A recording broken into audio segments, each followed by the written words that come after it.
وبرکاتہ۔ سورۃ النحل آیت نمبر 91۔ اعوذ باللہ السمیع العلیم من الشیطان الرجیم من حمزہ ونفخہ ونفثہ۔ وَأَوْفُوا، واو کا مطلب اور اوفو تم پورا کرو، با کا مطلب ساتھ، عہدی وعدہ اللہ اللہ کا، اذا جب عاہدتم تم عہد کرو، ولا اور نہ تنقضوا تم توڑو الایمان قسموں کو، بعد توکیدہا ان کو پختہ کرنے کے، وقت اور تحقیق جعلتم تم بنا چکے ہو، اللہ اللہ کو، علیکم خود پر، کفیلا ضامن، اتنا بے شک اللہ اللہ تعالی یعلم اور جانتا ہے، ما جو تفعلون تم کرتے ہو، ولا اور نہ تکونو تم ہونا، کلتی کاف کا مطلب مانے التی اس عورت کے، نقضت جس نے توڑ دیا، غصبہا اپنے سود کو، من سے بعد قوت مضبوط کرنے کے، اکتا ٹکڑے ٹکڑے، تتخذون تم بناتے ہو، ایمانکم اپنی قسموں کو، دخلا دھوکہ، بینکم اپنے درمیان، ان کے تکونا ہے، امتن کوئی گروہ، یا وہ اربع زیادہ، من سے امہ گروہ، انما یقینا یبلو آزماتا ہے، کم تم کو، اللہ اللہ بھی اس کے ساتھ، ولا یبینن البتہ وہ ضرور بھی ضرور بیان کرے گا، لکم تمہارے لیے، یوم القیامہ قیامت کے دن، ما جو کنتم تھے تم، فیہ اس میں، تختلفون اختلاف کرتے۔ وَأَوْفُوا بِعَهْدِ اللَّهِ إِذَا عَاهَدتُّمْ اور جب تم اللہ کے نام پہ عہد کرو تو اسے پورا کرو، وَلَا تَنقُضُوا الْأَيْمَانَ بَعْدَ تَوْكِيدِهَا اور قسموں کو پختہ کرنے کے بعد نہ توڑو، وَقَدْ جَعَلْتُمُ اللَّهَ عَلَيْكُمْ كَفِيلًا اور تحقیق تم اپنے پر اللہ کو ضامن بھی بنا چکے ہو، إِنَّ اللَّهَ يَعْلَمُ مَا تَفْعَلُونَ بے شک اللہ جانتا جو تم کرتے ہو، وَلَا تَكُونُوا كَالَّتِي نَقَضَتْ غَزْلَهَا مِنْ بَعْدِ قُوَّةٍ أَنْكَاثًا اور تم اس عورت کی طرح نہ ہونا جس نے سود کاٹنے کے بعد اس کو ٹکڑے ٹکڑے کر دیا، تَتَّخِذُونَ أَيْمَانَكُمْ دَخَلًا بَيْنَكُمْ تم اپنی قسموں کو آپس میں دھوکے کا باعث بناتے ہو، أَن تَكُونَ أُمَّةٌ هِيَ أَرْبَىٰ مِنْ أُمَّةٍ کہ ایک گروہ دوسرے گروہ سے زیادہ بڑھ چکا ہے، انما یبلوکم اللہ بھی یقیناً اللہ تم کو آزماتا ہے، وَلَيُبَيِّنَنَّ لَكُمْ يَوْمَ الْقِيَامَةِ مَا كُنْتُمْ فِيهِ تَخْتَلِفُونَ وہ ضرور بھی ضرور اسے بیان کرے گا قیامت کے دن جس میں تم اختلاف کر رہے ہو۔ اس آیت مبارکہ میں اللہ تعالیٰ نے وعدوں کو پورا کرنے کا حکم دیا، وہ وعدہ اللہ تعالیٰ کے حقوق سے تعلق رکھتا ہو یا وہ عوام الناس مخلوق میں سے کسی کے معاملے سے تعلق رکھتا ہو، جو بھی عہد ہے جو بھی وعدہ ہے اس کو پورا کرو، جب بھی تم وعدہ کرو، یا تو وعدہ کرو نا، اگر وعدہ کرنا پھر اسے پورا کرو، جیسا کہ حدیث کے اندر وعدہ توڑنے والے کو منافق کی نشانی قرار دیا گیا کہ یہ منافق کی علامت ہے۔ اللہ تعالیٰ کے وعدے کون سے ہیں؟ اس قرآن مجید کے اندر جو اللہ تعالیٰ کے احکامات ہیں جن پر اس نے ہم سے عمل کرنے کا وعدہ لیا، یہ سب کے سب اللہ کے وعدے ہیں۔ ان کو تم پورا کرو. وَلَا تَنقُضُوا الْأَيْمَانَ بَعْدَ تَوْكِيدِهَا، اور قسموں کو پختہ کرنے کے بعد نہ توڑو. اس کا یہ معنی نہیں ہے کہ قسم اگر پختہ نہ ہو تو اسے توڑو نہ. یہ تاکید کے طور پر کہا جا رہا ہے کہ تم جب کسی کو قسم دیتے ہو اور اس کو پختہ کرتے ہو اللہ کا نام لے کر تو اس کو توڑو نہ. جس طرح کہ بخاری کی حدیث چند دن پہلے آپ نے سنی کہ اللہ تعالیٰ نے فرمایا ثلاثۃ انا خصمهم یوم القیامہ، 3 بندے ایسے ہیں ان سے میں خود جھگڑوں گا قیامت کے دن. ان میں سے ایک کون ہے؟ کہ وہ آدمی جس نے اللہ کا نام لے کر کوئی معاہدہ کیا، کوئی معاملہ کیا، پھر اس نے دھوکہ کر دیا. اللہ کا نام لے کر اتنی بڑی ہستی کا نام لیا اور پھر اس کو اس نے وعدے کو توڑ دیا، خلاف ورزی کر دی. تو تم جو قسمیں ہیں ان کو پختہ کرنے کے بعد نہ توڑو. وقد جعلتم اللہ علیکم کفیلا، اور تم اللہ کو گواہ بھی بنا چکے ہو، اللہ کو اس قسم پر اس کا نام لے کر ضامن بنا چکے ہو. اللہ جانتا جو تم کرتے ہو. در حقیقت اس آیت میں ان معاہدوں کی بھی تاکید کی گئی ہے جو معاہدے دور جاہلیت کے اندر آپس میں کیے گئے تھے. اسلام نے دور جاہلیت کے اندر بھی کیے جانے والے معاہدوں کو پختہ کیا کہ اگر وہ تمہارا معاہدہ ظلم والا نہیں تھا، زیادتی والا نہیں تھا، تو اس وعدے کو تم نے توڑنا نہیں.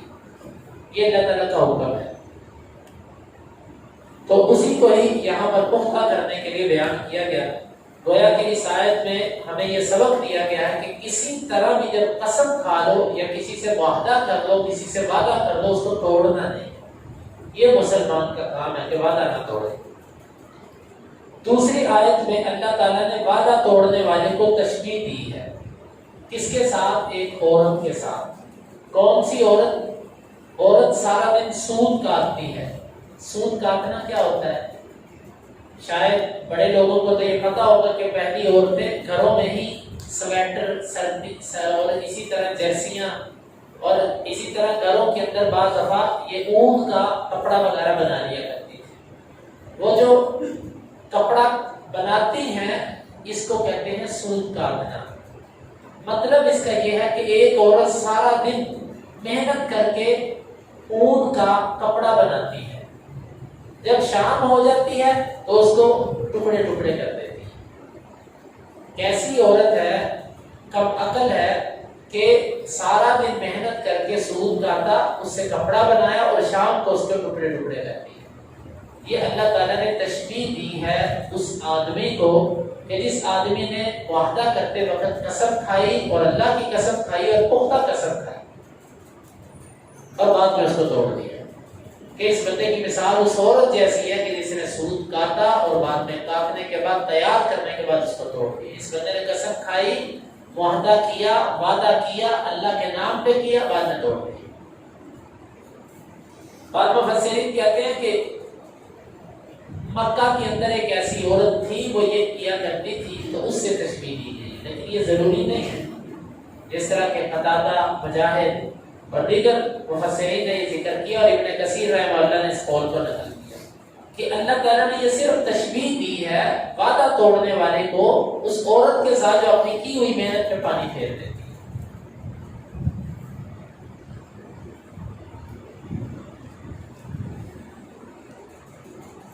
تتخذون ایمانکم دخلا بینکم، تم اپنی قسموں کو دھوکے کا باعث بنا لیتے ہو. اس کا معنی کیا ہے؟ اس کا معنی یہ ہے کہ تم ایک تمہارا معاملہ تھا، اس معاملے سے بچنے کے لیے تم نے اللہ کی قسم کا سہارا لیا.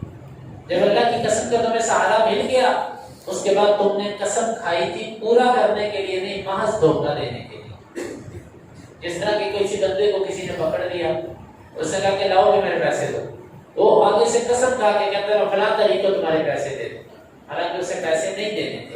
تو اس نے اللہ کی قسم کو دھوکے کا باعث بنا کر دھوکہ دینے کے لیے قسم کو درمیان میں داخل کر کے ایک دفعہ اپنی جان چھوڑا. یہ مطلب اس کا بنتا ہے کہ اللہ کی قسموں کو اپنے معاملات میں دھوکے کے لیے داخل نہ کرو.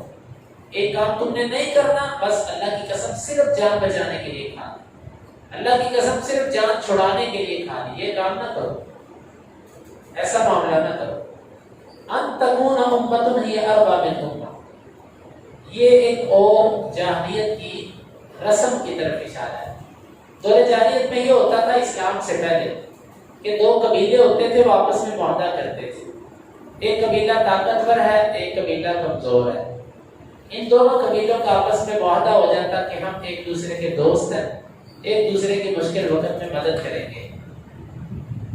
اب ہوتا کیا، جو کمزور قبیلہ تھا اگر اس کو اس سے زیادہ کوئی اور طاقتور قبیلہ آفر کرتا کہ آؤ میرے سے دوستی کر دو، وہ کیا کرتا، وہ اس قبیلے سے دوستی توڑ کے زیادہ طاقتور قبیلے سے دوستی کر دیتا۔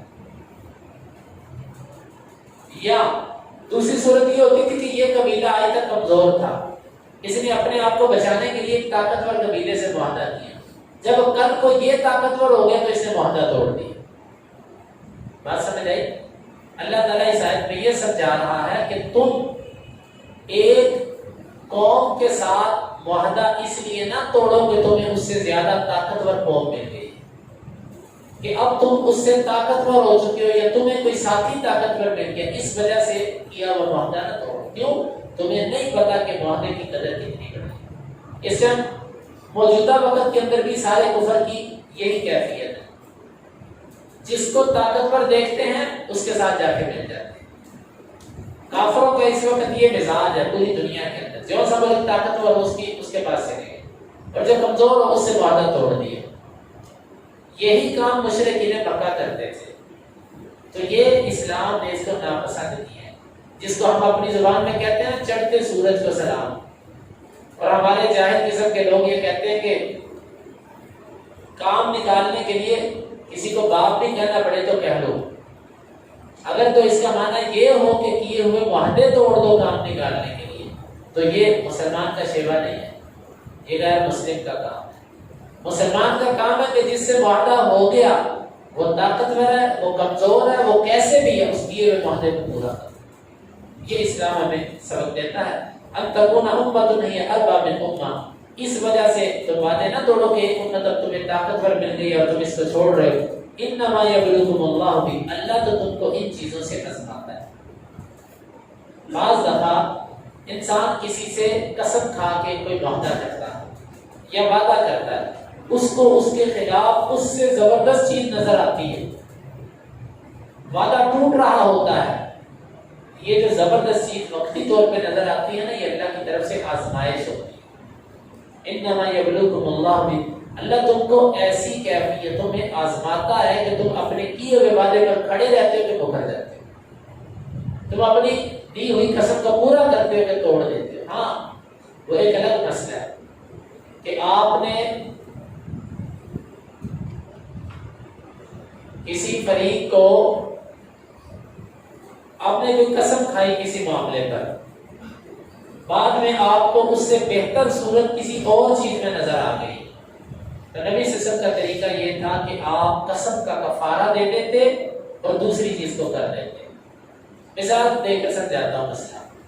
آپ نے کہا کہ میں قسم کھاتا ہوں کہ میں جب بند روڈ پہ جاؤں گا تو اسامی روڈ سے سیدھا جاؤں گا، لیکن آپ کو بعد میں پتا چلا کہ اس رستے سے وہ جو دوسرا رستہ ہے گول باغ والا وہ زیادہ بہتر ہے، وہ زیادہ بہتر ہے۔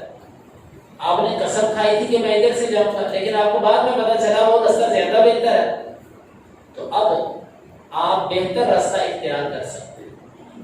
قسم والے راستے کو چھوڑ دو، لیکن اس کو خالی چھوڑنا نہیں ہے، اس کا کفارہ دینا۔ آپ نے کہا تھا کہ میں کسی سے گفتگو نہیں کروں گا، اللہ کی قسم میں فلاں بندے سے نہیں بولوں گا، بعد میں آپ کو بہتر یہ معلوم ہوا کہ اس سے بولنا چاہیے، اس سے صلح کر دینی چاہیے، پھر آپ اپنی اس قسم کا کفارہ دو اور صلح کر دو۔ یہ مطلب نہیں کہ تم کو نہیں کہ میں نے قسم کھائی ہے میں نے صلح بھی نہیں کرنی، نہیں، صلح کرو کیونکہ صلح بہتر کام ہے، اور قسم کا کفارہ دو۔ عام طور پر ہم ایسی چھوٹی بات پہ قسم کھا لیتے، اللہ کی قسم میں یہ ایسے نہیں کروں گا، پھر تھوڑی دیر بعد ہم کر بھی دیتے۔ کیا بات ہے، میں غصے میں آیا ہوا تھا، اب پھر میں بس میرا غصہ ختم ہو گیا، غصہ تو بھیا آپ کا ختم ہو گیا، تو وہ کفارہ کون دے گا قسم کا؟ وہ کفارہ آپ کو دینا پڑے گا قسم کا۔ تو یہ اگر اس سے بہتر صورت نظر آئے تو قسم کا کفارہ دے کر اس کو چھوڑا جا سکتا ہے۔ وَلَيُبَيِّنَنَّ لَكُمْ يَوْمَ الْقِيَامَةِ مَا كُنْتُمْ فِيهِ تَخْتَلِفُونَ۔ اللہ تعالیٰ یہ تمہارے جو دنیا کے اختلافات ہیں ان کے فیصلے قیامت کے دن ضرور بھی ضرور کریں گے۔